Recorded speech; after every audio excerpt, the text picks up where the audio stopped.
Welcome to the 248th episode of the Video Games podcast, where we talk about any game at all, including new stuff, old stuff, and anything in between. If we are playing it, we'll be talking about it. Today we are recording on September 2nd, 2021. My name is Brad Galloway. I am the editor of GameCritics.com, and 50% of this here show with me is the man who's got something going on, Carlos Rodella. Hey, May, how you doing? I got something going on over here. You always got something going on. It's popping. I got so many things going on, I don't even know how to keep track of them, which is true. I love how you turned into John Travolta from Grease for a second. There. Hey, what's going on? Hey, come on, let's just dance on the dance floor. Come on. What's the girl's name that he talked? I don't know if I could say that. Sandy. Get in the dance floor. We got to do the disco. People have no fucking idea what we're talking about. 3/4 of our audience we just lost them right there. It's fine. All right, folks. We have a big show, really big show this week. Tons of stuff to talk about. A million games. Tons of stuff in house game. I say let's just get to it, Carlos. What do you say? Let's get going. All right, folks. You know, Carlos and I share a living situation. We are awkward roommates. We live in this giant house split down the middle by a strip of duct tape. On Carlos's house, tons of stuff. On my side of the house this week, also a few things breaking with tradition. Carlos, Let's start with you, sir. Okay, yeah, I noticed him when I came in. I was like, what's going on over there? I know. I usually have it pretty spick and span, but it's a little untidy this week, I think. See some boxes, a ham sandwich. I couldn't finish it. It was too much. Oh, yeah. You know, that happens with ham. I just wanted to mention before we talk about video games, a couple of quick shows, because we talk about that sometimes.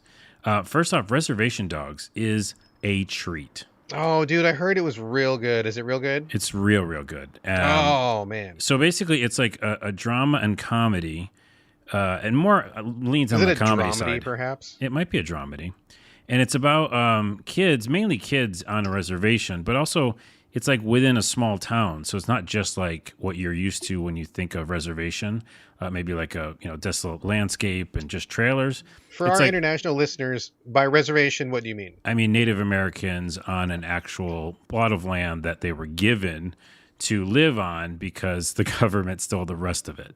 There we go. Okay, thank you. That's what I mean. Yeah, but this one is actually like done a little differently because it's not just like sad and depressing. It's it's trying to show that life still exists and there's comedy and love and family and things that go on with Native Americans, and also that it's not that much different. Like, people are the same. Human beings are human beings. Right. So I like that they do that approach, as well as just the performances are awesome. Some really cool Native American actors that I like a lot are in it, and it's a treat. It's a freaking treat. It hits a little closer to home for me. Being Native, and also like there's an episode about a dad who's not around a lot, and there's just so many things that I think can really speak to people. So I recommend it wholeheartedly.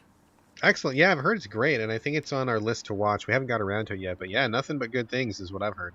Yeah, it's super awesome.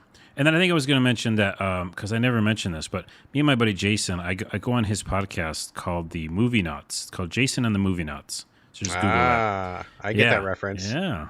And then we actually are reviewing every Marvel movie ever made. Oh, wow. Okay. In order. So like in actual, was it canonical? Nope. Canonical? Canonical's the word. Or like, the actual like canon of it. Like, well, so that's a good point. Let's talk about this for a second, because there's a couple different ways to slice it, right? Like, so couple questions. Number one, are you including the movies before the actual MCU proper? No, this is the MCU. We're just doing the MCU. Okay. Yeah, probably a good choice. Like, now, in order of like when it took place in their real world. I was just going to say, are you doing them in the order they were released, or are you doing them in the theoretical order of events, which is actually much different than the order they were released? Yeah, the order of events, because we did like one of our first ones was Captain Marvel, because that takes place in the 90s or something. Yeah, and it's really interesting because like they actually put 90s music in that, which is interesting. Anyways, if you want to check it out, I haven't told people about it on this podcast yet, but I just thought I would because we spent a lot of time, and there's already like 10 episodes up or 12. So just check it out, Jason and the Movie Nuts. Google it, and you'll find it. And do you do one movie per episode? Yep. Okay, cool. All right, what else you got? I think that. Oh wait, and housekeeping wise, video game stuff. Oh yeah, Kinsey Burke, friend of the show, Kinsey Burke is working for Chuhai Labs, and Yes. they just mentioned their game, which looks really cool. It's called Cursed Golf. Oh, it looks really good. I saw the trailer a couple days ago. Yeah, and I was saying to her, like, I think it might be the first roguelike that I like.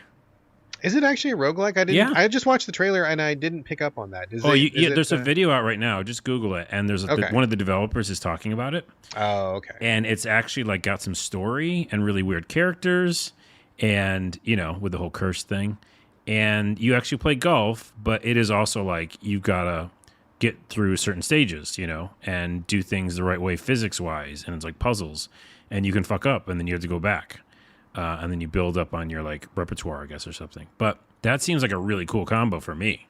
Oh yeah, dude. I'm not big on like normal golf games, but I love it when people take like the concept of golf and then do something else with it. Like this, where there's kind of like obstacles and weird different barriers. And we're going to be talking again about Golf Club Wasteland. We talked about that, I think, last episode or the episode before that, Yep. which does something interesting with golf. Also, like Golf Story on the Switch was one of the original titles. Oh, for I Switch. love that one. Anything like those. I love golf in a different context, just not golf.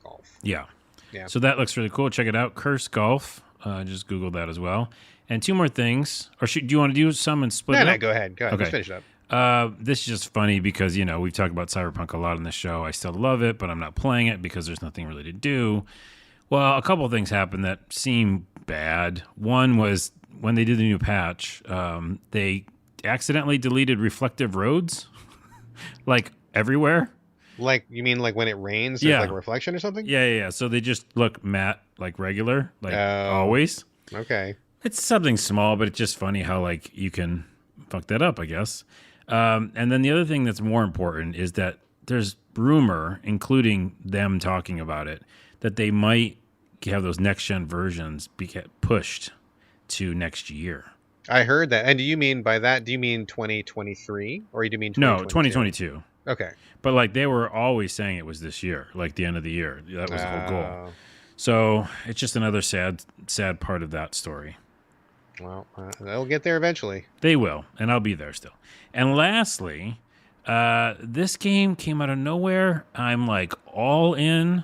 Let me give you a quick backstory. So I was a big Genshin Impact fan, and we talked about Sure. We did talk about this several times. Yeah, I played it too. Yeah, I remember. It's a free-to-play anime-style game. It is super addictive, and at some point you like go, okay, I'm going to stop this because it's that gotcha game. So there's always a new hero. There's always a new level. Right. And it is fun doing it, but it's definitely like trying to keep you in that world forever.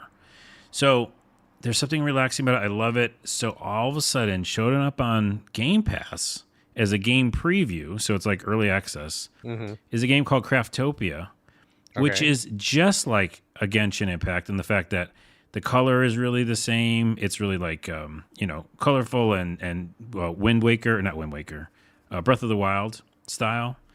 So it looks like Genshin, but it's not like combat heavy. It's mainly like a crafting game, right? Okay. Where you run around and craft things and punch trees and get the wood from them. Sure. And that was something that people said they felt like they spent hours and hours in Valheim, and I didn't like that. What Craftopia does is it mixes Genshin Impact with Valheim. How so? In the fact that the playability is more fun to me. Like there's a dodge roll, there's a skill tree. Like it's got RPG-ness kind of stuff What in do it. you need a dodge roll for if there's no combat? You just dodging out of the way of No, falling I'm trees or sorry. something? There is combat. It's just I thought you said there's no combat. No. Did I say that? I You mean, did. maybe I misheard you, but that's fine. Okay, there is combat, correct. Yes. but it's more like in the beginning it's like animals and stuff, right? You got to get some meat or whatever, and then there's some monsters.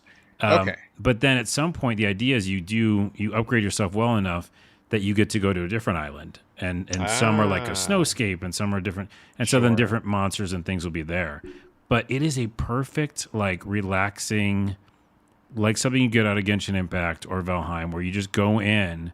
And just, man, hours are gone. And you say this showed up on Game Pass today? Because Right now. I was just it must have been literally hours ago because I was on Xbox earlier, did not notice it. So I'm gonna have to go back and check it out. Yeah, it's an early access they did on Game Pass, which is really smart. Because by the way, I know it's got to be either Chinese. I think it's Chinese. Now Genshin Impact as well, like is not U.S. based, MiHoYo or whatever I think it's called. Yeah. And and they just like they know their business about getting people addicted. So Right. it might be a like Eastern thing that like these games are really good at like getting people hooked.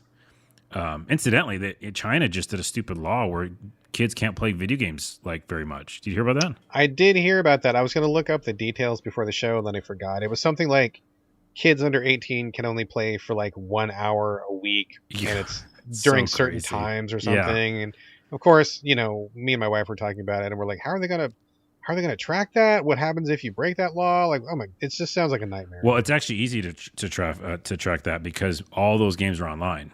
But So like, you have to register. So like, what if you're a kid but you register as you're 18? Then it doesn't count you. Like, how do they know if you're cheating or not? I mean, I don't know about the age thing. It's right. Yeah. I don't know, but all I know is there's something that MiHoYo and this company, I didn't look them up. You can look them up maybe. What Craftopia makes it. It's got like addiction right in it. And I'm all for it. So I'm just saying like Craftopia, you got me. I hope that my experience travels over to the full game, but I'm in. all right, I I'm will like check it out. way in. I will check it out. I'm definitely going to be on my Xbox later tonight, so I will jump in and download that and give it a shot. Maybe we can talk about it Talk next in depth episode. next week, Yeah, yeah. perhaps. Yeah, yeah. All right, cool. Anything else? Nope, your side. All right. I don't have a ton, but I do have a few things. First, I want to give Fortnite a shout out. A little indie game called Fortnite. I don't know Oh, if I've you've heard heard of of it. that. Yeah, I Yeah, think some 100 people are kids. playing it. Yeah, it's just getting off the ground. I really wish these guys the best of luck because it seems like they're doing some cool stuff. Yep. They recently had an event that was celebrating Martin Luther King Jr. Did you hear about this? Yep, I did, but I heard something bad about it too. Well, I don't know. I saw a lot of people having some heartburn over it, but I got to be honest. I feel like a lot of that was really knee-jerk reactions without really checking it out and without really knowing what it was about. Oh, I'm talking I about something else. You continue. Okay, well, hold on to the end and then give Yep. me your bit at the end there. Yeah, like it popped up out of nowhere, and I believe it had some people who were, people of color who were involved in creating it. It was in conjunction with like the estate of Martin Luther King Jr. and a museum that focused in Black history. I forget the name of it, but and also Time magazine. I mean, Jesus, it's like it's not like these were a bunch of yahoos just like making some kind of weird mod. I mean, these were like real institutions who did this stuff intentionally. But it was pretty cool. My son saw it and he jumped in and he's like, "Oh, Dad, there's like a Martin Luther King Jr." And I'm like, "What?" And so we checked it out. Like they have this entire "I Have a Dream" speech that you can watch. There's part of it that has like a little kind of a museum sort of a thing where you can like learn little bits of history, and it was pretty cool. Like, and there's no shooting. You can't shoot anybody, of course. I mean, it's just like you're just in there, and there's other people in there. They're all kind of like looking at stuff. When my son was watching the speech, he had a little emote where he could just sit in a chair and just eat popcorn. So he was doing that, watching the speech. A couple other people were doing the same thing, and he watched the entire speech like unprompted. Like I didn't even have to say, "Oh, you should watch that." He just like watched it, Nice. the entire thing with other people, and they all watched the whole thing. And after done, he's like, "Oh, that was a good speech. I really like that." And I thought it was just really cool. Like it was just kind of out of nowhere. And a lot of people on Twitter, like right away, were just on fire about it. And I was like, like we should give it a chance. I mean, you guys are acting like you're old people because where are kids these days? I mean, kids are online. Kids are on games. Like the Fortnite audience, probably one of the biggest audiences on Earth right now. And if this is the kind of important social message that we want to promote, and I think that it is, what better way than to reach kids where they're at? I mean, couch it in something that they're going to see. I mean, the audience for this, it's got to be in the tens, if not, I mean, at least tens of millions, dude, Yeah. if not more than that. And what a great way to reach them. So I just thought it was really cool and really interesting. And I feel like a lot of the people who immediately leaped to say, this was a travesty and this was awful, and how can you do this? This is disrespectful.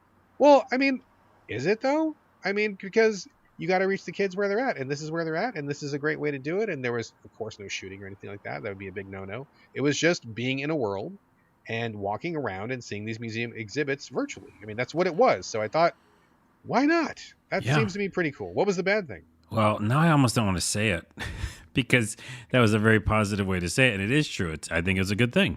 Well, what was, go ahead. Well, I'll say the bad thing, but Go ahead. it's just because I heard it on the Itchy podcast just now because I was listening to it, and they just happened to mention this event that you're talking about. Yeah. So they said that mainly they wanted to be respectful of the museum area, so they got rid of almost all the emotes for characters, so they can't like do the nay or something, like while Yeah, sure. watching. But I heard that some were remote. Yeah, but remote. because of contractual obligations to DC for like a Catwoman emote, they had to keep the whip emote in. I mean, It's a okay. little fucking weird. Like, that the history that you're dealing I with. mean, sure, but can we just be bigger people for like 5 seconds about We this? I mean, could. I'm just saying people like immediately, used it for what they wanted to use it for. So I'm just saying, I don't know. How do you my biggest problem is DC is like, "Oh, no, that's a contract." No, sure. how about they just do the bigger thing and be like, "Nah, it's fine. It makes sense to get rid of that." I mean, agreed. I mean, That's all I'm saying. Fortnite's doing the whole like multiverse thing, and they've got characters from all over. There's probably like 85 million emotes. Who knows, right? And yeah, I mean, I think that if this maybe it slipped through the cracks. I mean, who knows? Maybe they forgot about that emote. But if it was up to DC, and who knows if it was or not. I wish they would have disabled that. But even with something like that slipping through the cracks, I think the larger message here is to bring something positive. Bring it in front of the people who need to see it, which is the kids, and like, Yeah. it's just amazing that they brought this message all over the world like that. So I think it's great.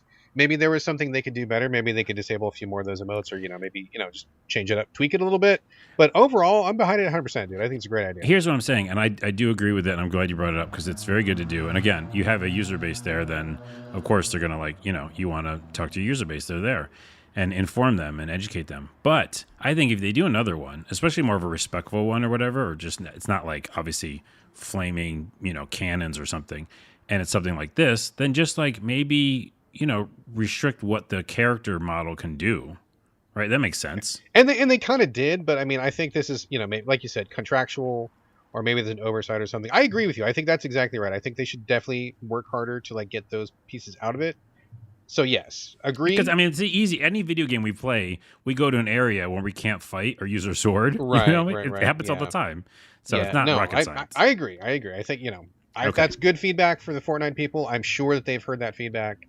I'd be very surprised if that happens again. So, but in general, 100%, I thought this was a great idea. Awesome. I really liked it. So, okay.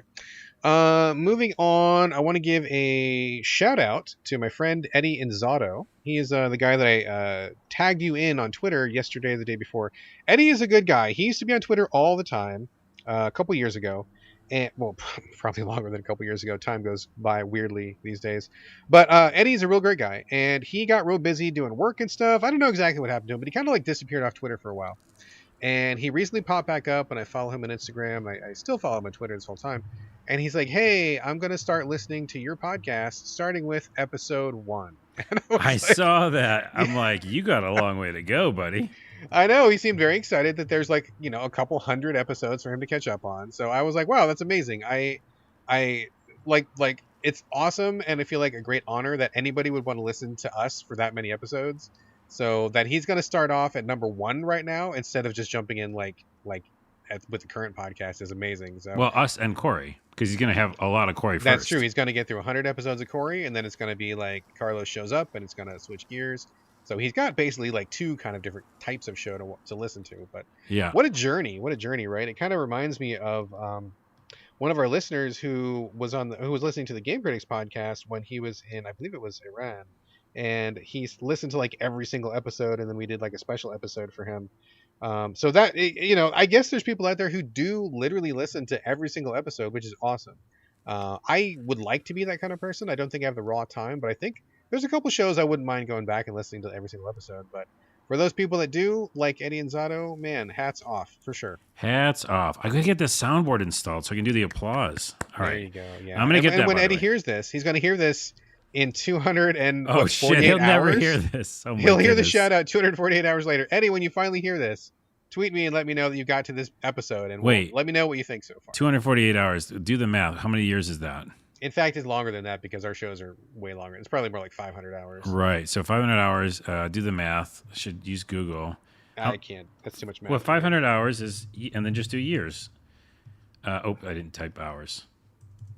Real-time computations happening. 500 hours into years. Oh, you can hear my keyboard. I'm sorry. Yeah, that's fine. We know you're doing the work. It's weirdly loud today. It is 0.06 years, so it's not even a full year. So it's like half a year, but that's like 24/7. Wait, let me do months then. Let me do months. Oh, it's not even a full month, really? I don't know. Is it a fortnight? It's 1.6 fortnights. it's got to be more than that. Wait, anyway, fortnight. Get it? I get you. Okay, I see what you did there. Anyway, moving on. Thank you, Eddie, for letting us know you're starting the journey. We wish you the best of luck. Let us know how it goes. I would love to hear your experience as you go through the last couple years of the show. Moving on, want to give a shout out to Logitech G specifically. They hosted a accessibility in gaming roundtable featuring many luminaries from the accessibility community. So I was the sign language interpreter for that show, just full disclosure. But I wasn't really a part of it. I was just doing my interpreting thing in the corner. But if you want to hear these people talk about, what their experience with games, the best games, the worst games, what they can do to make games more accessible, it's a great chat. It's on YouTube. If you search for it, it's called Accessibility in Gaming Logitech G Roundtable. You'll find it. And just check it out if you got a few minutes and you want to hear some people's thoughts about accessibility, people who live it. Cool. Check it out. Check it out. And last thing, just a really random factoid. I was doing some editing the other night and tinkering around with some of the tools that we have in the dashboard of GameCritics.com. And I was just like looking at some stats and I decided to crunch some numbers. I tweeted about this earlier, so maybe you've seen this already. But GameCritics.com as a whole, as a site, has published a little bit more than 8,000 pieces separately. So I don't know if people think that's a lot or little. I mean, it's probably nothing compared to something like IGN, who puts out like 25 or 30 pieces a day or something like that. But, for a small volunteer homegrown site made up of people who love it, I feel like that's pretty good. Yeah. Pretty good input. And to give you an idea of how many pieces 8,000 pieces is, it breaks down to about one new piece published per day for 22 years. Holy moly. That's a fair amount of content, and I have been editor for the vast majority of that time. So that means I have basically read all of those pieces, edited probably the vast majority of them, and given approval. So like, it's not only that we've just published them randomly, but like that I have gone through and seen all those on top of the stuff that I've actually written for myself. So I drilled down even further, right? And I looked at just me, not the site-wide, but just me personally. And if you're not counting the stuff that I edited, just whatever I've written myself, I have created about 25% of that. So like more than 2,000 pieces are just from me personally. And that breaks down to one published piece every 3 days for 22 years. Good golly. I'm tired. I have been a little busy. I have been doing things. I'm just tired of hearing that. Also, it does mean like, I don't have any like cool calculations, which I should do now. And you're making me want to do them. About how many videos or podcasts or radio shows I've done. I bet it's a lot more than you think, dude. No, I think it is a lot. Last time I was looking at it, it's like crazy. Like thousands of videos, and people go now, on YouTube or on TikTok, you do like a video for 7 seconds on Instagram. It's not the same. It's like a show that produced and getting the guests and all that kind of stuff. So I just wonder what that number is, but I bet you it still means that both of us are well qualified to talk about video games.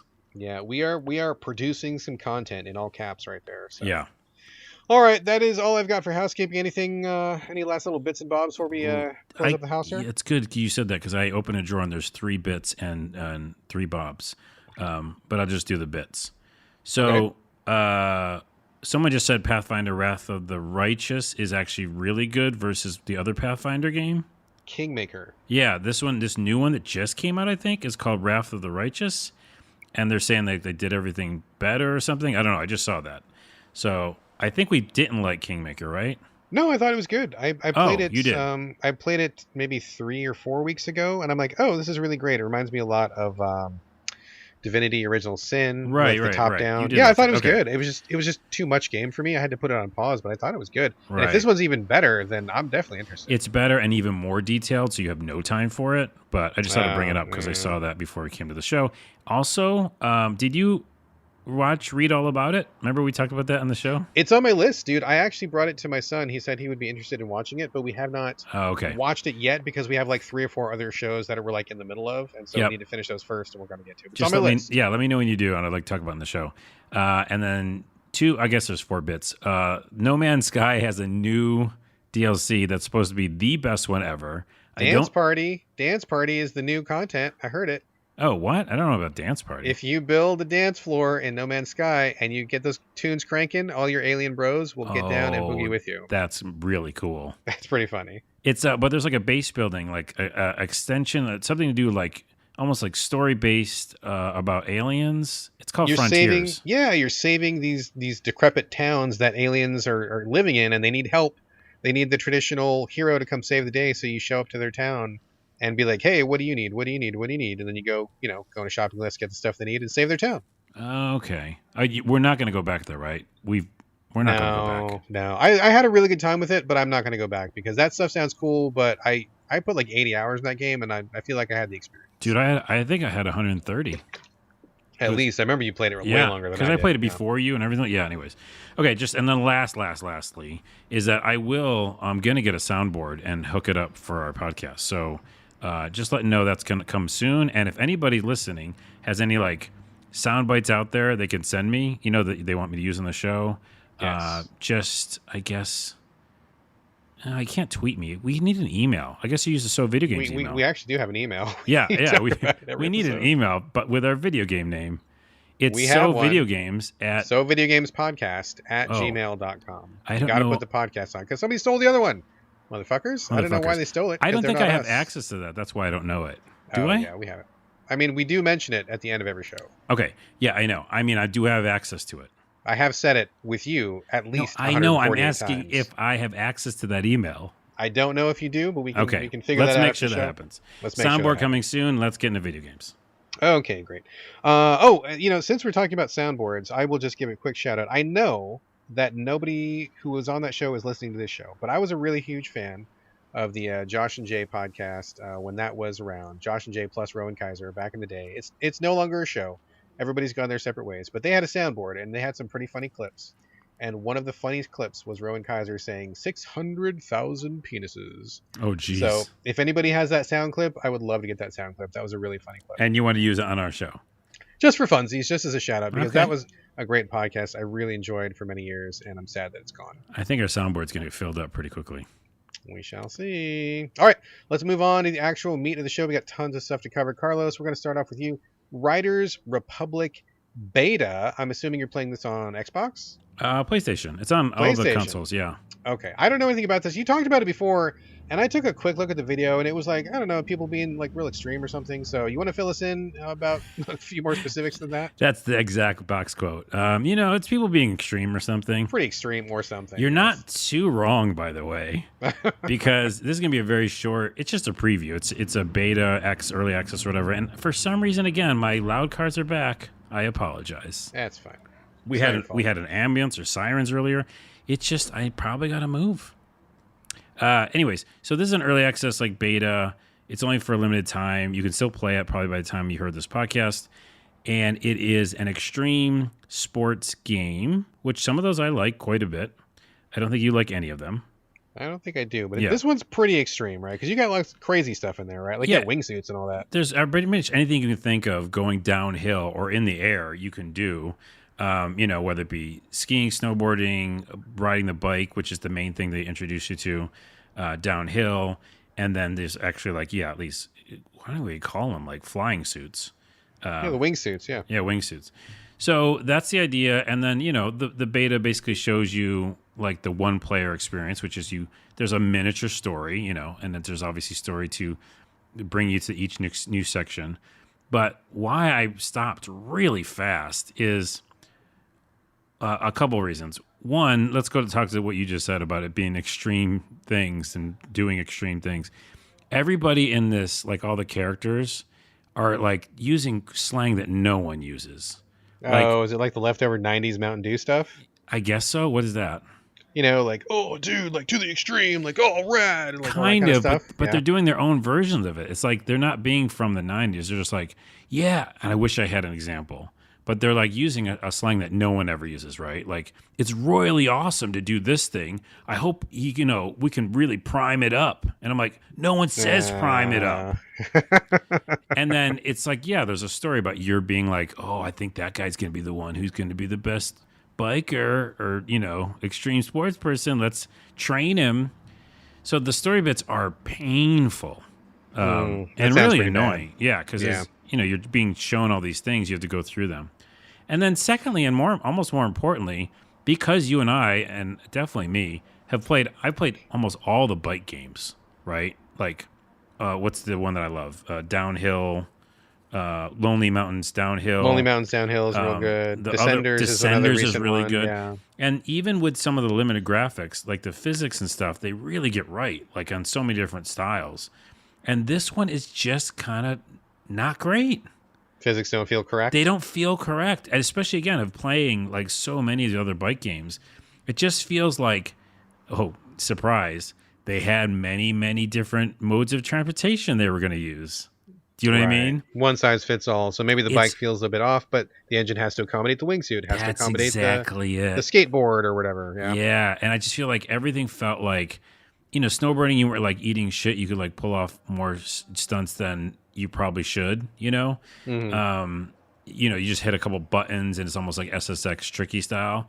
Right. And it's really designed for not someone like me, but like everybody getting together with their friends and they're all going down the hill at the same time, which is, to their credit, is what they were pitching this game to be. Like a party game, right? Like almost like it feels like a Fortnite going downhill. It's funny that the idea for this game is going downhill fast with friends. That seems like a very strange concept when you kind of like separate it out from the game like that. But that's really like all extreme sports are. Is like going downhill like really quickly. Yeah, with friends. That's actually the real box quote. But then every once in a while, saying like, "What's up, Prime dude?" I keep saying Prime. I don't know what the words, but they use words that no one uses. Right. It just sounds unnatural or it sounds forced. Here's what it is, and this is my kind of short, review preview. Is that it reminded me of, because of that way that they talked and the story and the characters and the way that it felt. It's almost like it is an extreme sports game from the past. Yeah. Do you know what I mean? Like it really does fit that. It feels like it went backwards in a way. Interesting. So, and the flying was like any other flying, you had a boost and you went, controlled it and it just felt okay. And then I did some skiing and, messing around on the snow and it felt very basic. This game is not out yet, and I've already forgotten it existed, dude. So, that kind of tells you what you need to know right there. Well, here's the thing. I'm going to end this review now and just say that I don't think I'm going to play the full version. And that's sad because I was looking forward to it. I talked about it. You were very excited a couple episodes ago. It just feels basic. All right. Basic as a pumpkin spice latte. We're moving on. I think pumpkin spice latte is maybe better tasting. But still basic. But also very basic. You're right. Okay. All right, moving on. We were approached by a indie developer, and it may even be like a one-person studio, I forget, to check out a PC game, and I'm continuing the streak, the unbelievable precedent-breaking streak of actually playing another PC game, which just shocks the hell out of me. It's really weird. I don't like it. Makes me feel very uncomfortable. But I felt like we should do this one because, I want to support indie developers. This seemed like kind of a cool thing. It's called Blackout, The Darkest Night. It's on PC. It's on Steam. And this is kind of like a visual novel. So I'll let you take the lead on this one, Carlos. Basically, the premise is you're a guy, you wake up, you don't know what's going on, and you got to figure out like where you are, who you are, and what's happening. That's like the basic premise of it. So I played a little bit of it. I wanted to play more, but it kind of just times got away from me. I didn't play as much as I wanted to. Carlos, how far did you get in Blackout? There's like it's broken up into scenes or like kind of mini episodes, kind of in a way. And so I played like 3 of them. Okay. Or 4. Yeah, I went pretty far and did a couple of the puzzles and got a lot of the backstory. But this is a choose your own adventure game. That's what this is. Excellent. This is a visual choose your own adventure game with a little bit of fun on how they do the delivery of the text, because basically the story is you're blackout, right? So you don't remember where you are, what amnesia, etc., and you're trying to piece together what's going on, and then the story takes off from there. Sure, stuff happens. I don't even want to say anything more about the story because it is really interesting, and it changes quite a bit as you go on. So that's all you need to know. And it is, I think, told pretty well and written pretty well. But basically, it takes place in these little pages of script. But as the script's being displayed, it's not that simple as just reading it. But every once in a while, they'll do things like you have to click a word. And if you click the word, it'll add to your stats because you have a whole other sheet that is your stats, which is like endurance and sanity, a couple other things. It kind of reminded me of like a fighting fantasy book a little bit because you did have some stats, but there's also choices. Yeah, there was. I did. Yeah, exactly. Well, there's a game. There's a book like that you mentioned. It's like RuneScape or something, or I don't know, another like choose your own adventure book they used to make where you could use dice too, and Yes, you yes, could yes. actually like do combat. So it's like that. It really is like a choose your own adventure, a very complicated or like intricate one brought to life in a visual style. And then you have choices. So, but your choices are actually affected by those stats I mentioned. So if you have like low sanity, maybe you can't pick one of the choices later on. Right, right. I think it's told very, very well, very visual. At some point, there's a puzzle that pops up in like each chapter, and it's a real puzzle. Like you have to put together a puzzle, Yes. and it's done pretty well because I don't like puzzles, but it's just kind of interesting how they did it. And once you take the puzzle piece and put them together, you get a flashback of who this character is and learn more about the story. Exactly. Exactly. And again, great audio because I was playing it with my headphones. There's a lot of really cool ambient sound effects. I like the graphics. I think the art is really well done. It Yeah. reminded me a little bit of just like kind of vaguely of like a Robert Crumb or maybe like a Richard Corbin, if anybody's familiar with those guys from the 70s. It kind of a little bit of a feel like that. So I think it looks real good, and I think the premise is good. The writing's good. The first puzzle I got to was just kind of fun. It just feels like a really well put together little thing. I really want to get back to it. I'll probably put some more time in tonight. I wish I had played more for the show, but what I've seen so far, I liked a lot. I like it a lot, and especially with the story because again, she, whoever put it together. I think you said it's one person, maybe, but they really thought about the flow of it, because mixing that idea with like not being able to pick certain choices because you're based on your stats, but those stats are affected by what you chose. Very cool. Very cool. It's really smart, and a lot of times I've been playing choose your own adventure type games that we've reviewed, and I didn't like them, I think, because they didn't feel as true to the art form of it as this one does, which I think is high praise. Yeah, that is very high praise. I like this one a lot so far. I'm gonna definitely finish it. And you gonna finish it, you think? Yeah, I definitely will. All right, excellent. We'll circle back to it probably next episode then. So that was Blackout: The Darkest Night, currently on Steam. I don't know if it's available on any other PC portal, but you can at least get it there and check it out. Small indie game that's worth looking into. All right, I am going to talk briefly about a couple titles here. First one is called, I'm not even sure how to pronounce it, Zengeon, Zengeon.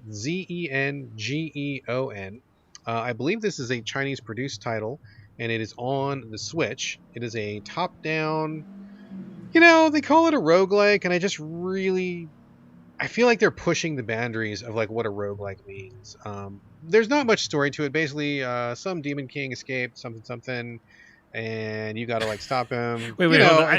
I like how you say that. That's kind of a basic premise, but a demon king escaping. What's going on there? Where are you escape from? I mean, that's the question, right? Like, they don't really fill in a whole lot of these blanks. It's like Demon King is loose. Okay, that's a bad thing, and you have a group of teenagers who basically look like Persona characters, and I say that in a good way. I think the art style for this game is actually really good. The graphics are very clean, very colorful. I think it's very sharp looking, whether you're in handheld or dock mode. And it actually looks very good in dock mode, I will say. I think it scales up really nicely. The character design themselves, everybody looks pretty cool. There's multiple skins, and you can unlock more skins by playing the game, beating the game, and finishing it on a harder difficulty level. So it starts out pretty neat. Each character has 3 abilities and like a dodge move. And at the beginning, you can pick from, I think, 2 or 3 characters. I started out with one girl who had like headphones and kind of a cool little skirt outfit. She looked like real cool chick. And her ability was like she could shoot like a power beam. She could summon a giant ghost that would like defend her for a second. And then she could shoot out like a spread beam, and then she had like a dash or like a flip or something like that. So that was her abilities, and then you kind of run through these top-down dungeons, killing monsters as you go. There's a lot of monsters, like maybe too many monsters. You get crowded quite a bit, and you spend a lot of time like backing up to kind of like crowd control and get distance. But you go through the game and just like using those 3 powers plus your 1 dodge move, and that's kind of what makes me feel like it's not really a roguelike. The levels are procedurally generated, but they all kind of look the same. I did 3 or 4 different runs. And I mean, yeah, the maps weren't exactly the same, but they were functionally the same. It was like 3 rooms and 3 hallways, maybe 1 branch to the left, maybe 1 branch to the right, but it's not really like anything significant, right? So like you go through, and I think the thing that really makes it kind of a quote unquote roguelike in their definition is that you pick up little extra, I mean, I don't even want to call them powers. Like I feel like they're modifiers. So like you cannot change your abilities. You have the same 3 abilities and the dodge, with your 1 character. But you'll get like a power that says like, 6% chance of inflicting a frozen status on an enemy every time you hit or something. So like your character doesn't fundamentally change, but like maybe something will happen. Or like, oh, 1% chance of gaining back 5% health on a successful critical hit or something like that. So like you rack those up, but that to me is just like so minor, and it just does not really qualify as a roguelike, because in my mind, a roguelike is at its heart is about, random generation, and it's about situational tactics. Like maybe you find the weapon that you like, maybe you have a weapon that you don't like, maybe you have a power that you didn't have last time, maybe like something is different, something changes, like you have this really key item that really helps you out. And the next time you do the run, you don't have that item. Like Right, that's or that really you what a lose roguelike. stuff sometimes. Yeah, exactly. That's kind of what a roguelike is like to me.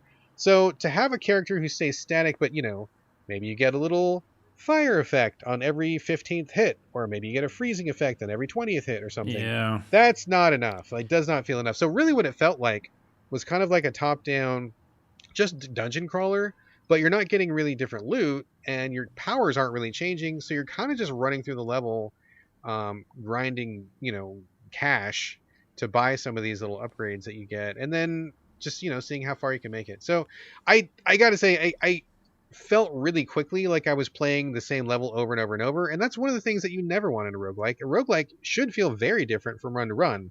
That's what makes the genre so appealing. That's what gives it its legs. So to take away that feeling is like you fundamentally don't understand what a roguelike is supposed to be doing. So Well, in their defense, on the description page, it says an action RPG and roguelike. So I think that they really just mean it's a more action RPG dungeon crawler.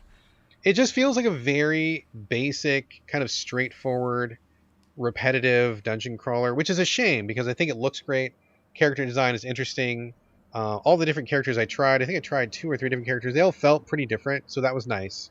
But it just does not check the boxes for me that it needs to check, and I did not spend too much time with it because it just felt like I was just playing the same thing over and over and over. So it's almost like a Diablo meets Persona, because that Persona style is hard. Like that's a hard Persona art style. Yeah, like it definitely looks just like it. Yeah, in a good way. I think it's really cool, very appealing. So yeah, for sure, that's a good way. Diablo plus Persona, but like minus the loot and minus really the stuff that kind of keeps it fresh. It got stale pretty quick. So all right, that is Zengeon, Zengeon, and I believe that's a Chinese from a Chinese developer. The other game I want to shout out in this particular section is called Murder Mystery Machine. This comes from Microids, the indie branch of Microids, which I believe is a French publisher, if I'm not mistaken. This is a really neat thing. You play as a lady detective, black lady detective. She joins the force. She gets partnered up with this white guy who is kind of a douche at first, but he kind of warms up over time. You guys are partners, and you got to solve a crime. First crime is a guy gets shot in his house, and you got to figure out who killed him, with what. Was it Colonel Mustard in the hallway with the candlestick or whatever? You got to figure out all the things, right? But how this happens is you talk to your partner first, then you go to the scene of the crime, and each scene of the crime is just like it's like a little terrarium kind of. That's not a right thing. Like you're one of those things that you make in school projects. Like you make that little, you know what I'm saying? It looks like a little. Oh my god, what is the word I'm searching for? I can't even. Okay, my brain is failing me right now. It's like a little. Little display. It looks like a little model with like small scale things inside of it. I know what you mean. You know what I'm talking about? Know the name of it. Yes, that thing. Folks, if you're listening, please email me and tell me what that thing is called because it's totally escaping me right now. And diorama. That's what it. Diorama. Jesus, getting old is really hard, folks. Please, the recall is garbage these days. Anyway, each level looks like a diorama, and so you can rotate it around like all the way around. And you can see little different details in it. You walk in this little diorama, you pick up clues, and these clues will then be transported to like your, I don't know, a conspiracy board, I guess. It's like 2 separate halves of the game. First half, walking around finding clues in a diorama. Looks very cool. The graphics are great, very solid. I will say the Switch port of this game is awesome. Like it's very well done. The text is really readable. You can scale in and out. The graphics look great. Colors are great. Like it's a very good Switch port. It feels very good on Switch. The second half of the game is when you go to your conspiracy board, and like all the clues that you gathered from the diorama are converted into like little post-its. Like when you watch a detective show and you see like the one rogue detective who's kind of going crazy, where they got post-its all over their walls and they got the red string. Yes, the red string connecting everything. That's literally what this mode is. So like you have post-its all over this like virtual board, red string and gray string kind of connecting the two, and you can like make connections wherever you want. And if you connect 2 things that make sense to the game, it'll be like, oh, I just got a new idea, or like, oh, I got a new piece of evidence or something. So like you got to like use your logic part of your brain to kind of figure out, oh, okay, here's the gun, and then here's the fingerprints, but then the witness that we had wasn't there at the right time, and what does that mean? And like you got to like put these little red strings between all these little post-its, and I gotta say, like, it's making me feel like I'm the world's worst detective because I struggle with this part because I'm like, well, this makes sense to me, and the game's like, nah, bro, that don't Nah. make no sense. Yeah, so I get the buzzer many times, and it takes me a while to figure these out. Thankfully, there's an in-game hint system. So if you don't know what to do and you just can't figure it out, you hit X button, and it literally just tells you, hey, bro, here's these two post-its. Put a line between these two, and you're going to advance the Hey, story. dummy, So, this is it's right here in front of you. Can't you see basically, yeah. Because I was just going to ask you, I'm looking at the image of it, and it looks cool, like almost like a puzzle in a way. But it is, yes. it seems like it's confusing, so it would be really good if they do give you a lot really good feedback, right, on that screen. And you say they do. They do pretty good. I mean, so I think there's a learning curve, right? Because there's a certain way that the game wants you to interact with the post-its. Like there's a certain logic you got to kind of feel the rhythm of. And at first it kind of took me a while to kind of come around to it. But I feel like I have it really well dialed in right now. And one of the tricky things is like sometimes you'll feel like you got a real hot clue, but it doesn't mean anything. And so it's up to you to figure out which of these clues are really the relevant ones and which ones are just noise or filler, right? To kind of throw you off the trail, the red herrings. So I performed really well on last night's puzzle, and I felt really good about myself because I was kind of struggling before that. I feel like I've got it dialed in, but the hint system is there if you like. You can play around with it, post-its as much as you want. And if you get it wrong, the game will be like, no, you got it wrong, try again. So it's not like super punitive. I mean, the only bad thing that happens is the more you mess up, the lower your grade goes. But I don't think the grade does anything. I don't think it unlocks anything. I don't think it means anything. I think it's just for you to evaluate your own detective skill. And yeah, I'm due for a demotion at the department. I'm not doing so hot these days. But I think it's a really fun game. I think it's really cool, and it's nice and bite-sized too. You can do one little chunk of story in like maybe 15, 20 minutes and then just put it down, come back to it later. Divide it up really well. It's a great switch port, and so far I'm having a lot of fun with it. I think it's pretty neat. Also, I must say, because I just looked at the images of it, it totally looks like Disco Elysium. It kind of does in terms of like character design and the way that the art style look. Yeah, the art diorama, style. A little bit, yeah. Not quite as abstract, but you're definitely in the same basket for sure. Yeah, so. It seems really cool. Yeah, it's really nice. I definitely recommend it on Switch. I think it's really good. It would be fine on PC or whatever as well. So, Murder Mystery Machine, having a pretty good time with it. I'm about maybe like definitely less than half, but so far it's a thumbs up. So cool. All right, Carlos, turning it over to you. Rustler, which is hilarious. I'm very eager to hear what you have to say about Rustler. Yep. Which has been described by PR as Grand Theft Auto in medieval times. Yep. Let me just give you my experience with Rustler first, and then we're going to turn it over to you. Please do. My experience with Rustler was I got sent a code from PR, so full disclosure, for the purposes of talking about it on the show. Start up the game, and it is like the jankiest like FMV sequence for the opening. I was like, wow, they actually wanted to use this for the opening of the game. It looked really low rent, and like people at the Renaissance Fair filming it on their iPhones or something. Like it was like full of artifacts, and it looked really poorly done. Like it was just really running like crap. So that was a bad way to start, getting off on a real low budget kind of note. So I get to the title screen, and I'm like, okay, well, Rustler, I know Carlos is playing with the show. I should probably play this as well so we can talk about it. I go to hit start, and it's not working, and I'm like, that's weird. Is my batteries in my Xbox controller dead? No, they're fine. Okay, is something blocking the signal from my controller or my Xbox? No, there's nothing there. I'm like, well, nothing's working. Like it's not. So I go back to the home screen, back out of the game, and I navigate through my Xbox as normal. Every other game that I try is functional. I go to the store, no problem. I go to Game Pass, no problem. It's all working. And I go back into Rustler, not working. So I'm like stuck on the title screen, the screen where it says, new game, continue, options. I'm on that screen. That's as far as I got because the game is unresponsive. So I sent an email to PR, and I'm like, is this a common issue? Because I can't even start this game. And after the intro I just watched, you are really not giving me good feelings on this one. And they're like, yeah, we've had a couple of people who had the same problem. Try to unplug your Xbox and plug it back in. And I'm like... Really? That was the advice? That was the fix. I haven't done it yet because I just kind of moved on to something else, but I will probably try it tonight.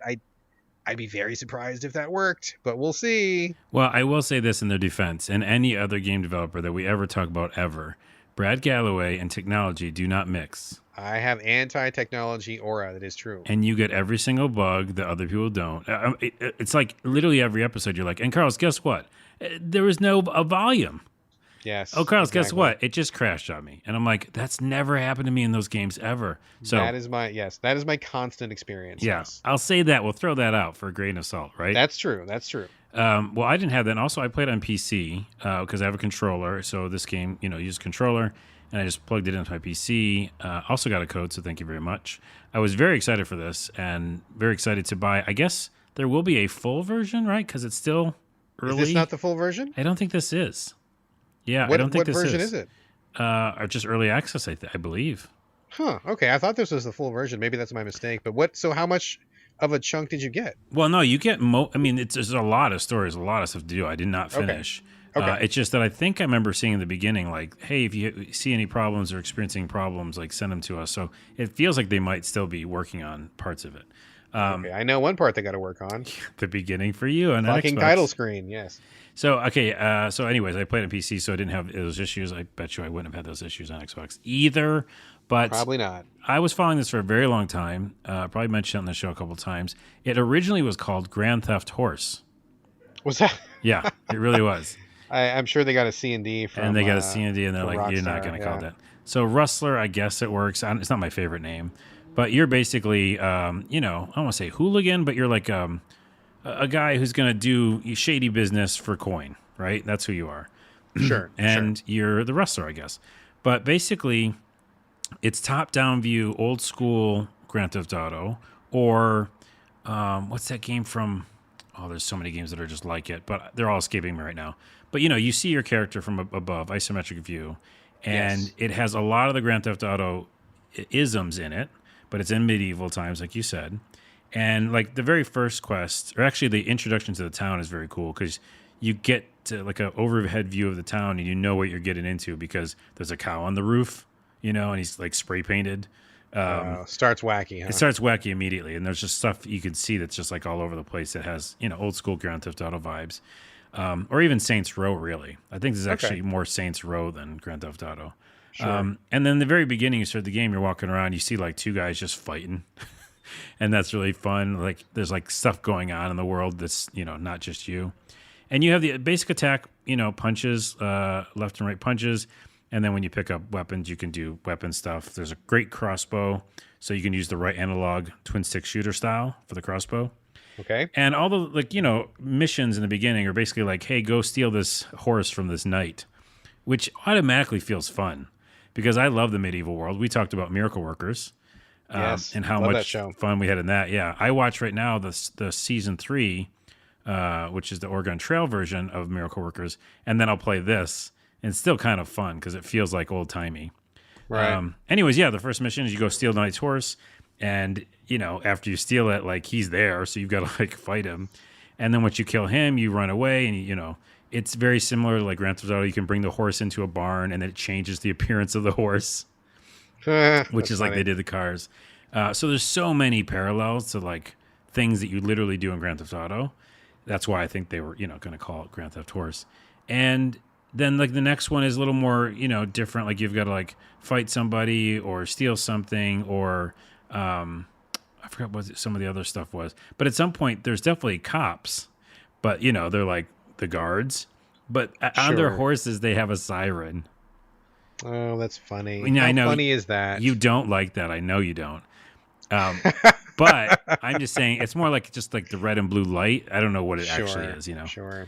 So, and then the horse, the guards are faster like cops. And if you steal the guard's horse, the guard's horse is faster, just like a cop car would be. Is there like a little wanted meter? Like, do you have like, I think there might be, but I don't know. They do chase you for a while and you can escape.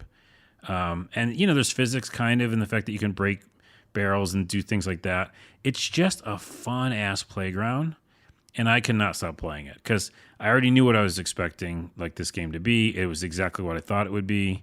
When you call something Grand Theft Horse, you know what the game's going to be. Yeah. So I really, really like it. I think that the missions are getting a little more involved because Now I'm going to enter a tournament soon and, have enough coin to kind of do that. Oh, another funny thing is like there's a guy who playing, what's it called, the loot or something? Sure. And I just went up to immediately and started punching him, like you do in Grand Theft Auto. As you do. As you do. And I finally beat him up and he fell down and I took his loot. And his literal loot. His loot, yeah. I took his LUTE. And I'm running and the cops are coming after me, the guards. And I actually equipped my loot and I'm running away from them playing the loot. Oh, that's funny. It was pretty. Again, you don't find it funny because the way you said that. But no, I think it's funny. Really? Funny. Okay, sure. That sounds funny. Sometimes when you go you're like, oh, that's interesting. That's really good. That's very interesting, Carlos. That's a red flag. I should know that's what that doesn't mean. You're interested. But no, it just like those little mechanics are fun, and the twin stick shooting's really fun. I can't say one bad thing about it except that it leans heavy into the corny jokes at times. Okay. Which, again, will turn off some people, but I just see past that, and I go, I know what I'm getting. And It's ridiculous and fun. And every once in a while, that for a new mission, they'll add a new, mechanic. And you're like, oh, there's even more things I can do. Like, I could set something on fire or whatever. Like, there's just so much fun stuff in this game. I love it to death, actually. I mean, that sounds like a pretty fun time if I could actually get it to run on the Xbox. Right. I will power cycle my Xbox tonight and see if that works. I can't believe I'm even saying that. What a joke. But the one thing also I will say, without having played this even for a moment, is that the name Rustler to me is very much associated with like the Old West. And so when I hear, you're like a rustler, they're like an outlaw who steals horses and cows. It's weird that they chose that name. I mean, I guess that is kind of what you are, but like I don't associate that word with the medieval period. So it's kind of a mental disconnect for me. I wonder if they could have come up with something else, but oh well, whatever. Maybe we'll come back to it. Hopefully I'll play it someday. We'll see. We'll come back to it. By the way, instead of unplugging your Xbox, just delete the game and then reinstall it. Well, that's my plan B. Yeah, I will try that as well. I'm going to try all the things. You should make that their plan A. I'll try that as well. So we'll come back to it. We'll come back to it because I'm going to keep playing it. We'll come back. All right. Let me talk real briefly about a game called Townscaper. I believe it's either out already or it's just about to come out. This is not really a traditional game. And I don't say that in the whole, like, I'm stuck up my own ass, like, what is a game kind of a thing. I mean it in the sense that it's just kind of like an electronic toy. Like, there are no goals. There are no achievements. There is no structure to it. Townscaper is just like a thing you play with. And what it is you start off with a screen that's just full of water. Like, it's just empty, infinite water. And you have a little cursor. You can choose colors. There's like a whole like color wheel, red, blue, purple, green, white, whatever.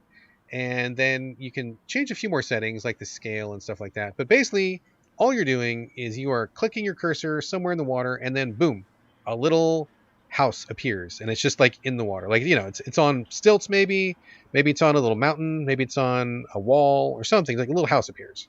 And then you're like, oh, that's a cute little house. And you can take your cursor and you can move it to like any one of the four sides of the house, front, back, left, or right. Or you can go on the roof of the house and click. And that's all you're just clicking. That's all you're doing, right? It's like a one button action. And the game itself will give you something. So like if you click on the left side, it might turn out to be a longer house. But if you click on the top, it might turn out to be a tower. Or you never quite know exactly what's going to happen, but you just know that your thing is going to be built bigger in that direction, whether it's the cardinal four directions or up. And that's basically all you do. Like, you just kind of like take joy in clicking on this thing and making the town grow bigger and bigger. Wait, sorry, I have a question at the beginning. Yeah. I'm watching some of the video of it. It sounds like, it looks like it's just a map maker, like a map editor. And you say when you click, you get something you don't know what it is. Do you ever choose what you're getting? If there is a way to choose, I do not know how you choose, because it seems to me, after fiddling with it, that it just automatically decides what it is. Okay, I mean, maybe I'm wrong, but that's what it seems like. Or maybe it opens up later, like a how there's like always what's it called? A creative mode, Yeah, I mean, this entire game is nothing but creative mode. Like, there is no other mode than creative mode. But maybe there's options that pop up later. I think there is, because I'm watching this guy play it right now in stream, and he like changed a piece of land into a house. I feel like you can maybe change things later. Yeah, that happens automatically though when you do it. Oh, like really? If you have a house and you just click, sometimes it turns from a house into like a walkway. Wow. Or sometimes you click on the walkway and it becomes like a tower. And sometimes that tower becomes a bridge. Like, If there's a way to choose, I don't know what it is because it seems to me like the computer does it itself. Well, that's really Um, interesting. yeah, so it's just kind of like a real zen, kind of like chill out, like literally like nothing happens. There's no enemies, nothing catches fire, nothing goes wrong. If you can click on things an infinite number of times, just keep changing and building, and that's all it is. It's just super chill. A little electronic toy you can play with that just lets you build a town as much as you want. It seems real relaxing. I'm just like engulfed in. That's the wrong word. Nope. Engrazed. Nope. Engrossed. Sometimes I get words right. You were very close most of the time. I was. Yeah, I'm engrossed in it. It just looks really meditative. Yeah, it's just super chill. Just really, it's like one step below. What is the game we played last week on the show about the planting a garden in the post-apocalypse? Right. Cloud Gardens. Cloud Gardens. Yeah. So Cloud Gardens was already like almost at max chill. Townscaper is we've reached peak chill. Like there is no more chill. Like any more chill than this, you're like asleep. Like there's no more way to be chill than this. So this is the ultimate kick back and just zero stress. You're either sleeping or you're playing Townscaper, but exactly. that's a positive. That's not a negative. Yeah, in a good way. Way. If you want to just kick back, a lot of stress in the world right now. You need to take a break, get yourself some Townscaper, and you're gonna zen right out. Dude, it's $6 on Steam too. I don't know what is on other platforms, but that's totally affordable. Very affordable. Yeah, very affordable. So that is Townscaper. Just an FYI that exists, and I had a pretty fun hour with it. I thought it was pretty neat.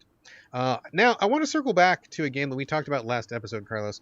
Apocalypse Golf Wasteland. Yes. You brought this to the show last week, correct? I don't know when we do things anymore.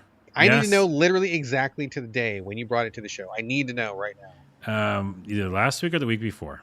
Okay, good enough. So you brought it to the show, and I recall you seemed to like it, right? Yeah, it was fun. You had a problem with the idea of it, and yes. I like golf though. Remember, if anything's kind of an excuse to play kind of simple golf, I'll play it. And I liked the fact that I was listening to the radio and they were telling me stories and stuff and the music. So I liked it. Exactly. So the PR person sent me a copy of this game after he heard the podcast. So, wow. So I got you a free copy. I mean, basically, I think that's how that happened. Okay. So regardless, I got the copy and he's like, oh, you should play the story mode, like see the whole story because the guy that you're playing is not actually a douchebag. And to give that context, when you brought this to the show, the basic premise of the game is that Earth is gone. Like apocalypse happened, ecological disaster. I mean, basically 2 weeks from now. Right. It's today. It's like tomorrow. Yeah. It is like tomorrow. Yeah. So humanity pulls an Elon Musk and flies to Mars, sets up a new colony, and rich people from Mars will fly back to Earth to slum it here in the leftover dregs of humanity and play golf. And so when you talked about this in the show, I was like, oh, well, that sucks because I don't want to be like an Elon Musk asshole, rich douchebag coming to Earth to play golf. But that's actually not who you are. And that's not actually what's going on. Did you ever go back and finish this game? I didn't, but now whatever you're going to say is going to make me probably want to finish it. You should go back and finish this game. I finished the whole thing in probably maybe 2 hours ish or something. It's a pretty quick play. And I don't want to spoil it here, but I will say that I think the story in this game is actually great. I love the story in this game. And it is slowly revealed as you go through. You get bit by bit revealed as you complete holes at par or below. If you go below par, you usually get more story. If you finish at par, you get a little bit of story. If you finish above par, you get no story, which I'm kind of bummed out by. Oh, really? I didn't even know that mechanic existed. Yeah, I'm a little bit bummed out by that because some of the holes I feel like are pretty challenging, and I was pretty invested in the story. So I did miss out on the story on a couple of the holes because it was not worth my stress of trying to shoot for par because I was actually pretty zen with the rest of the game, and I was really enjoying like the kind of laid-back vibe of playing golf in the ruined, skeleton of humanity left on Earth. Actually, way more peaceful than it sounds. It's just pretty chill and interesting. Yeah. Because you get a lot of neat holes, right? Like you hit a ball up an escalator, or you shoot for a hole that's suspended from a crane in midair, or you're underground in the subway and there's a hole down there, and it's all very cool and neat and interesting. I was going to say real quick at the top because you just mentioned it. It's great that we're bringing it back to the show because I don't think that mechanic is explained about the par, is it? I mean, you have to just like observe that it happens. It took me a little bit to figure out what was happening. Oh. At first, I thought it was just happening automatically. But then when I went back in the menu, I'm like, oh, wait a minute. How come those diary entries are not there? What's going on? And then I went back to check and I'm like, you used logic. You used logic. I didn't use that. Because that's exactly what I did. I just got a piece of story on one random hole, and I was like, "Oh, they're gonna, slowly tell me the Right. story." And that's what it seems like, but you actually do have to perform Oh, for that. Although I will say, so I only got about maybe half the story because I was less interested in shooting for par than I was in just playing the game and just getting through it because I was just yeah, having a pretty good time. But when you get to the end of the game, I think it's, I want to say it's like 35 holes, 45 holes, something like that. When you get to the end, they give you like this giant story dump at the end, like a really cool cutscene that goes back and explains literally everything that you've been doing, gives a proper context. When you get further in the game, like little bits of story show up, like your guide does some stuff that's not golfing, which I thought was pretty cool. I really like this story a lot, and I really love how it was told. I really love the recontextualization of what happened. This game is not, I mean, it is golf, but it's also not about golf. It's also about something else. And yeah, like you observed, the soundtrack is awesome. They're offering the awesome. soundtrack. Anybody who buys the game can also download the entire soundtrack, which is rad. And just listening to it is very cool because you get a full soundscape of not only neat music, but the music also tells the story of like what Earth was like before they left for Mars. And then there's all these radio talk show guys who are talking about how like shitty things are on Mars right now. So it kind of gives this kind of melancholy feel to the whole thing. I loved this game like so much. I think it's probably one of my favorite games of the year. Honestly, I had a great time with Wow. it. It's really good. I really like it a lot. It's short, to the point. It tells the story very effectively. Got to the end, and I'm like, wow, this ending's awesome. I love everything about this. This is great. I'm so glad you did our due diligence That's it. on this game, being, the professional editor of 22 years, because I was like, this is fun in my earlier review. And if the developer's listening, I'm sorry. I just perused the game, and I needed Brad to do the deep dive. But no, you're just going to make me want to finish because I didn't even know it was that close to the finish. Like I was probably 10, 15 holes in or something, just Oh getting little yeah. bits of story. So now I'm like just going to power it through You should go do it. Just take like just an to hour see and a that half. ending. Just get to the ending. It's totally worth it. You're gonna really. It's gonna give you a whole new appreciation for the game. I think it's really great. So, Cool. Apocalypse Golf Wasteland, definitely one of my favorite experiences of the year so far. I love it a lot. So I will have a full review up on Game Critics once the embargo drops. We were clear to talk about it here on the podcast. I cleared that with PR, but the written review I think is still under embargo for a couple more days or something like that. So look Okay. for that soon at GameCritics.com. Carlos, Cool. Psychonauts 2, very anticipated by many people. Yep. I know Double Fine has a legion of fans out there. A lot of people are really big fan of what Tim Schafer and his crew have been doing. And it's been many years since the first Psychonauts. It's out now. I have not played it, but I have downloaded it because it's on Game Pass. Shout out to Yep. Xbox Game Pass. And early response, in my circle anyway, has been extremely positive. So I am very curious to hear what you have to say about Psychonauts. Yeah, I hate this game, man. No, I'm just kidding. No, actually, fun side story. When I worked in San Francisco for a bunch of different companies down there, I went to Double Fine offices in the early days. I got to go there a couple times because of friends who worked there or worked with them. And I met Tim and stuff. And they were always like incredible and super freaking nice. And I just love everything about their team. And then being acquired or whatever, they're still just kicking ass the same way. So it's a good success story, I think. Double Fine. Yeah, I played the original Psychonauts. I liked it a lot. You did not, I believe, right? Played the original? I played a little bit of it, but I have to admit I was very frustrated by it. I don't think the mechanics were very good. I have not played the revamped version. I heard they polished it up a little bit, but back in the day, I got really frustrated with like the camera and the platforming, and I'm like, this is.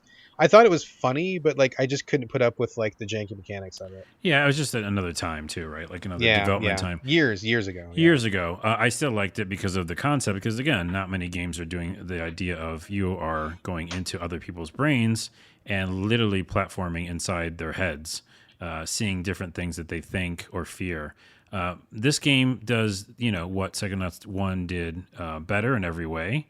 It's graphically improved. It's not like going to knock your socks off graphics, but it's perfect. Like it's a very, very well made, graphically appealing game. So you play as Raz or Rasputin is his There you full go. name. That's his full name. That is correct full name. That is a correct full name. And yeah, you play as him. Basically, in the previous game, you were the success of the whole game, right? You helped a lot. You helped out the situation without spoiling anything. In this game, you're thinking like, oh, now he's going to be like an actual psychonaut, this detective of the mind and with all these powers. but you basically start off and you're just branded an intern. So you basically don't have any special clout, right? You're just kind of like trying to make it on the team still. And then story stuff happens I won't go into, but I would say that everything they did in this version is better with all the abilities, really, really fun, all very intuitive. And also this really cool little scrapbook you have where you can like look at all your different traits. You find pins, which are basically different kind of abilities, and you can equip them. You also have like different kind of skill tree things. So I can actually, of course, always go to the melee section. Carlos loves his melee. What else? What else would you do? What Carlos? else would I do? I go with that first, upgrade that. And so there's some upgrading going on that makes it feel good. But really what this game's about is getting what they did in Psychonauts 1, I think, better, just across the board. Quality of life stuff, etc. And then it's still the zany kind of humor. Like, there's so many characters in this that are just fun and funny to listen to. Which, again, I think we talked about this before, but comedy in video games is hard. And it's just effortless. Like, you'll just watch a mouse talking, or like, you'll just watch a weird character who's like obsessed with bacon for a while. There's a lot of bacon in this game. I don't. As there was in number 1. Yeah. So, I think that they just made a really fun world to be in. So every time I jump back into it, yeah, there's platforming and there's like abilities, but I'm really just like getting to the next bit, or meeting the next characters. Yeah.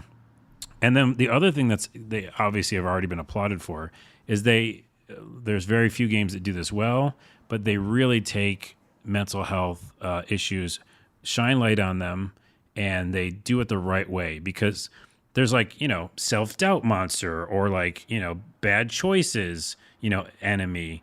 And there's things like that basically visually represent the stuff that we deal with in our minds. And obviously every mind is a different world, so it's a different kind of landscape. But even in those worlds, there's like little collectibles, and all those collectibles are different aspects of how, the person's thinking or feeling about themselves. Right. And then the first world is the woman who's kind of like the leader of the group.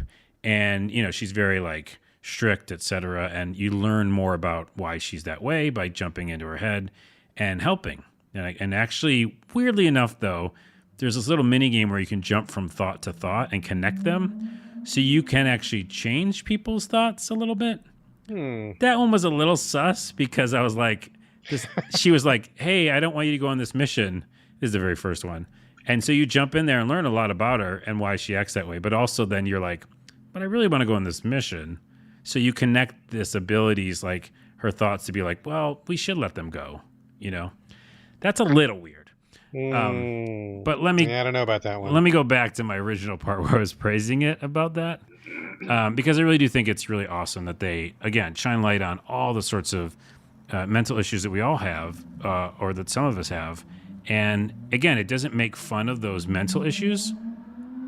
I can make fun of that car. But I hear it. It's just like mental health issues. Yeah, that's what he said. He's like, mental health issues. But they actually they have fun around the topic, if that makes sense. Like, there's fun to be had, but when there's issues like a big bad, something in your brain that becomes a monster, it's like really scary. It's like how the characters would really feel, experiencing this. I don't know if I'm doing justice to this at all.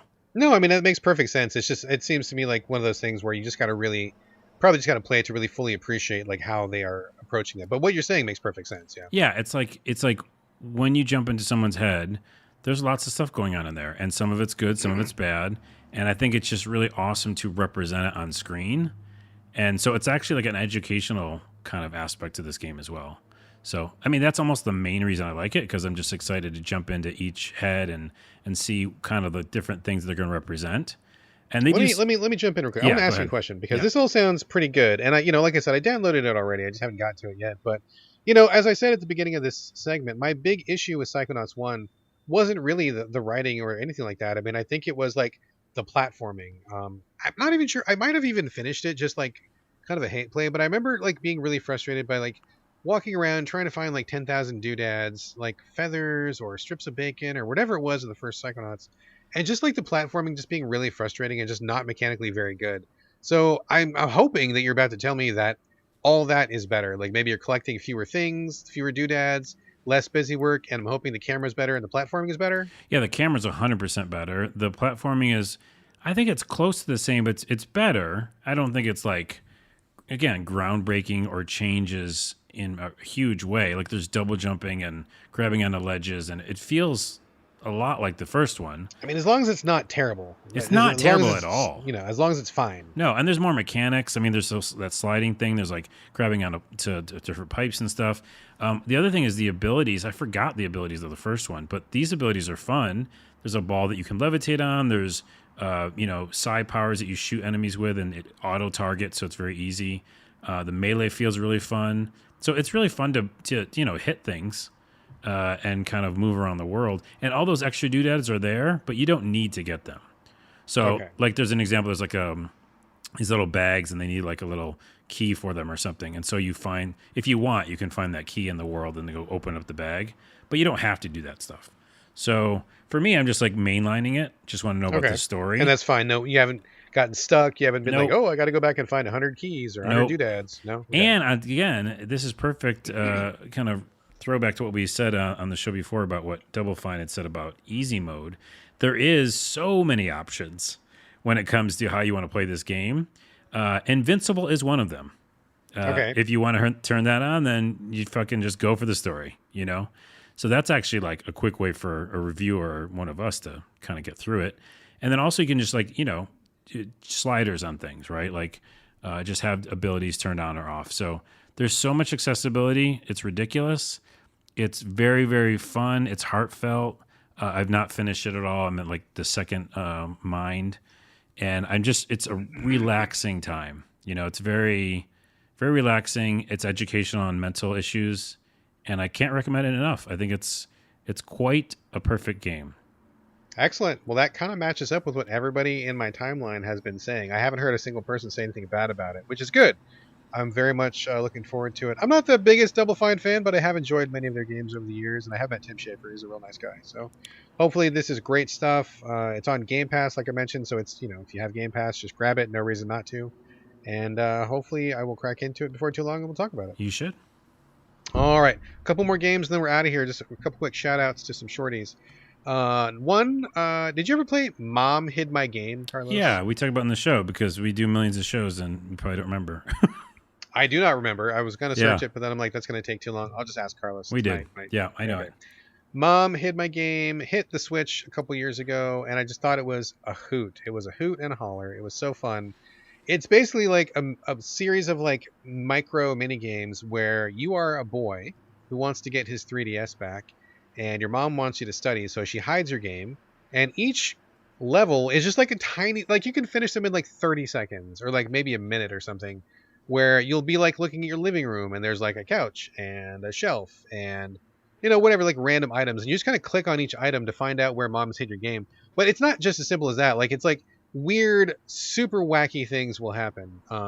So let's say, for example, one of my favorite puzzles in this is like your grandpa is sitting on a mat, and underneath the mat is your 3DS, and you can't get him off, so you got to figure out how to get grandpa off the mat. And what you do is you look around, you find a VR helmet, you put VR helmet on grandpa, you wait until he gets like into it, and then you tap him on the shoulder, and he freaks the fuck out and like jumps off the mat, and then you lift up the mat and grab your game. So like there's like 50 levels of like that, where like there's a cat that like jumps on the rat, and the rat does this thing, and it triggers this other thing, kind of like Rube Goldberg sort of like things. And it's really bizarre. It's really meta. Like there's a lot of jokes that kind of like ask you to look outside of the game. Like sometimes they'll play with like the way that the UI looks, or sometimes they'll ask you to do, there's no immersion in this. Like it's all just really strange logic puzzles and a lot of humor. Like literally everything is a joke in this game. Yeah, it feels like WarioWare in a way, right? Very much like WarioWare. Yeah. Like just boom, boom, boom, level. Just get through them.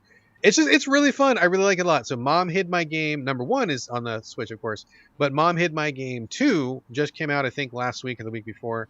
Just finished it last night. It is so fun. I love these games. If they put out like one of these every 6 months, I would totally just play them. I just think they're so full of joy, and they make me laugh, and I just have a good time. I love these games. Mom hid my game too. Check it out. I also recommend it, even though I haven't played it because I played the first one. Super fun. Obviously perfect for the Switch. It's ridiculous. Oh yeah, absolutely. Tailor made for it. But also, it's funny because we don't like. Oh, I shouldn't speak for both of us, but I don't like the adventure game stuff where it's like combine this with this. No, I hate it. But it's different somehow because it's so short, and I don't mind clicking everything. And I don't know, I figure it out and I have fun with it. It feels different. The scale is really what makes it different, right? Because each level is like one room or maybe like two rooms, and at most you've ever got like 2 items or maybe 3 items. And even if you have like no fucking idea what to do, like there's barely anything to do. So just by process of elimination.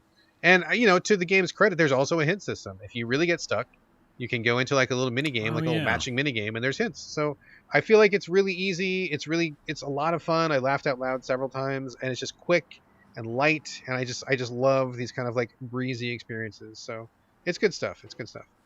Mom hid my game too. Last game I'm going to mention in last game of the show is a very surprising one. It's called Zoffice, Zoffice, Zoffice. It just dropped on the Xbox store a couple days ago. No fanfare, out of nowhere, complete surprise. Have you ever heard of this game, Carlos? No, and I Googled it and it didn't come up, which is crazy. Oh man, that makes perfect sense to me. So I was how do you spell it? Zoffice, like office, but it starts with a Z. Oh my Zoffice. Goodness, it doesn't show up in Google? What's going on? That's weird. Okay, so here's the deal. Okay. I jump on the Xbox store and I'm just scanning to see what's new this week. And I'm like, oh, Zoffice with a Z, that's weird. And it kind of has this like little post-apocalyptic picture of a girl on a scooter, like a Vespa scooter. And it kind of has like a zombie feel. Like, I play most of the zombie games. I'm kind of a zombie game dude. And so I'm like, oh, okay, well, what's this about? And it's like, oh yeah, comedy game where you're running an office in the post zombie apocalypse. And I'm like, okay, well, that sounds fun. Office worker, zombies, how's that going to work? That seems like ripe for comedic potential. And it was like $5. I'm like, okay, the $5 is totally within my gambling, my gambling budget, right? Where I'll risk $5 on a game if it looks good. And I don't feel too bad if it's not great, because you got to support the indies. You got to try the indies. And this is clearly an indie. So I'm like, $5, sure, I'll gamble my $5 and see if this is fun. Start the game, and basically you are this girl who rolls up to an office which is made. It's on the top of abandoned buildings, and there's little bridges between them.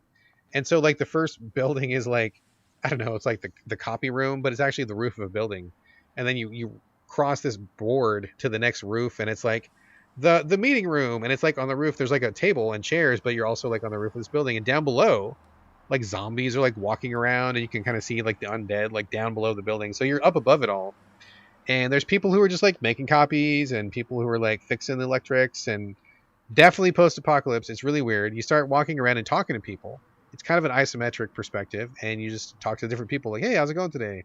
Oh, you got that report ready? Hey, where's the projector for the meeting today? Just kind of talking to people. As you play, these little objectives pop up, like find XYZ item, or, tell somebody 3 jokes or something, like pretty simple stuff where you just basically are walking around talking to people.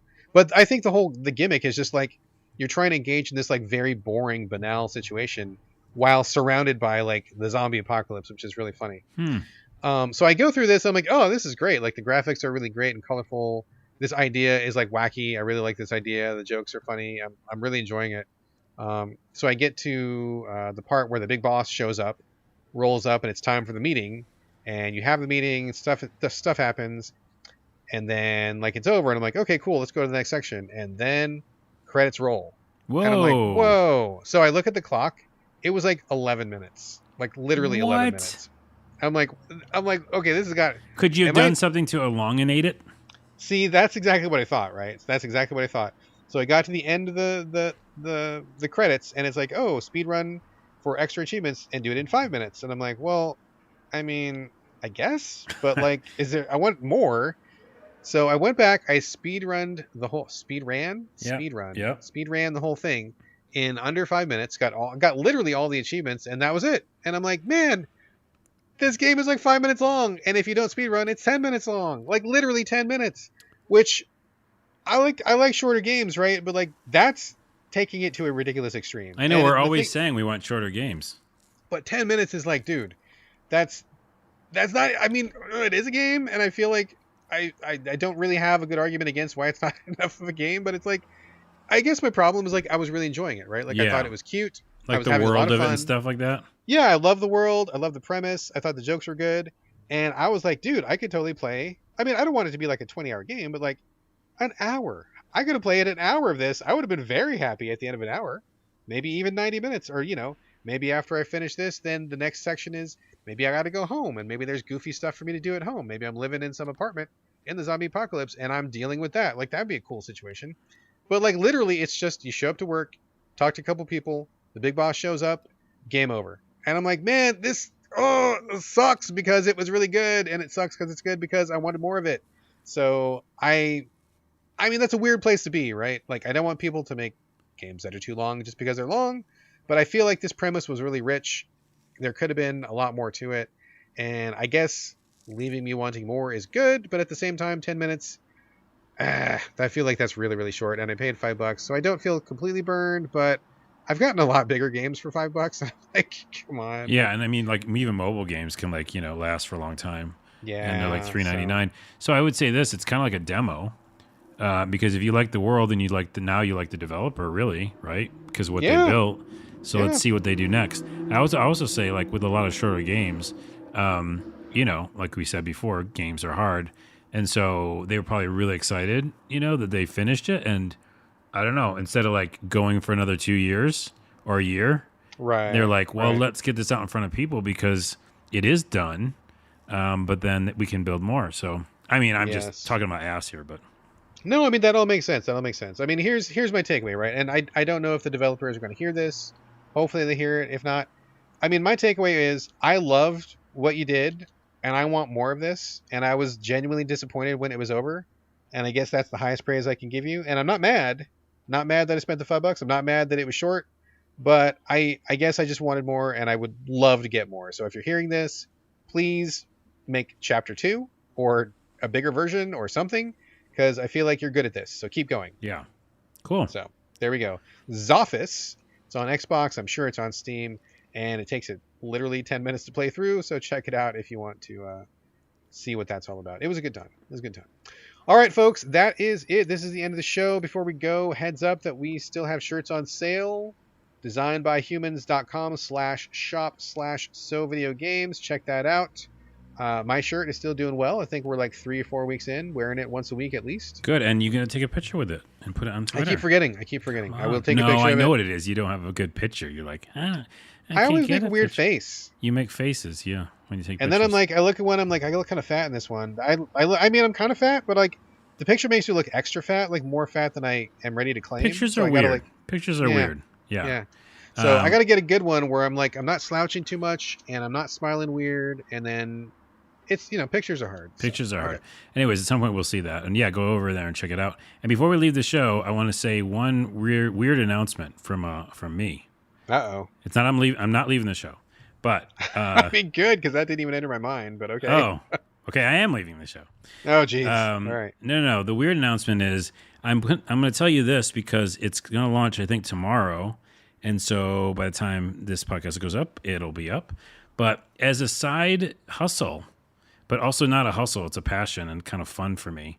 More than fun. It's like taking hours and hours of my day. I've created so here's the story. I wanted a cool phone case, and for a specific phone, a Samsung phone, and I just I feel like so many of the phone cases are the same kind of basic shit, and it's just not interesting, or not like I like weird shit and like little characters and things like that. So, anyways, I made my own phone cases, and I'm releasing a bunch of them, and I know it's such a weird tangent, but the store launches tomorrow. And I have put up a Halloween collection. So some of the art is I'm working with different artists, but we need to just take a moment. Okay, we need to just take a moment. You can take a moment in a minute. Hold on. Let me finish this thought. I know it's a lot to take in, but here's the thought. So you said the words Halloween collection, bro. Like you. I know. Let me get into it. So I'm working with a lot of different art that's already made, basically like commission stuff, and then basically restructuring it into like what I think is cool looking. So it's kind of like an art with other art. And then I'm having my own designs coming out in like a couple weeks. So it's like a mixture of other artists and my art, and just making weird phone cases. I've literally never heard of this before this moment. Right, And here right. you are rolling out your fall collection for your... Right. And so I thought we'd launch with a Halloween collection because it's coming up very soon, Halloween. Yes. So they're like, I'll give you an example. Like one is like a really like a weird looking monster with like, fur and stuff. And he's in the woods. And like, it's kind of like, what's that storybook called that everybody reads with the monsters? Where the Wild Things Where Are? the Wild Things Are. It's like a very much like that kind of a monster. But he's in the woods, and that's like a phone case. And then there's another one that's like a ghost with a top hat. Who doesn't love that? So there's some kind of creepy ghosts and monsters in the collection. I'm just trying it. So I mean, cool, man. More power to you for sure. I'm just very surprised. Like, it's not even just like I made my own phone case or I'm thinking about phone cases. You're like, I'm rolling up my fall collection. Yeah, that was where it really kind of knocked me over. I gotta, go big or go home. And so there's a bunch of designs on there already. You'll see it again as the time of this podcast. Just go to weirdphonecases.com. I'm sorry. It's weirdphonecase.com. Well, give us the link. We'll put it in the show notes. Right. As well. It's weirdphonecase.com. That's it. And there's already designs up there, and then my designs will be up there in a couple weeks. All right. Wow. We are just full of surprises this episode. That's folks. a weird Wow. one. That is a very unexpected one. But we will all go to weirdphonecase.com and check it out. Please do. All right. That is, unless you got anything else you want to roll. Well, out. I'm also going to roll out out my summer collection. It's just the end of summer. Jeez. No. My summer collection of, I don't have anything. Mouses. Yeah, that's fine. Okay. We'll workshop it. We'll get that joke going next time. Okay. Anyway, that's it for the show. Thank you very much for listening, folks. As always, contact us with anything you like, questions, comments, anything. SoVideoGamesPodcast@gmail.com. We are on Twitter collectively @SoVideoGames. You can also hit us up individually. Carlos, where are we directing your traffic this week? WeirdPhoneCase.com. Boom. As for me, same as usual, Instagram and Twitter. It's my name, BradGallaway. All A's, no O's, and that's going to do it for episode 248. Thank you again for joining us here on the So Video Games podcast, and we'll see you next Friday. But in the meantime, this is bye from Brad. And bye from Carlos. That's it.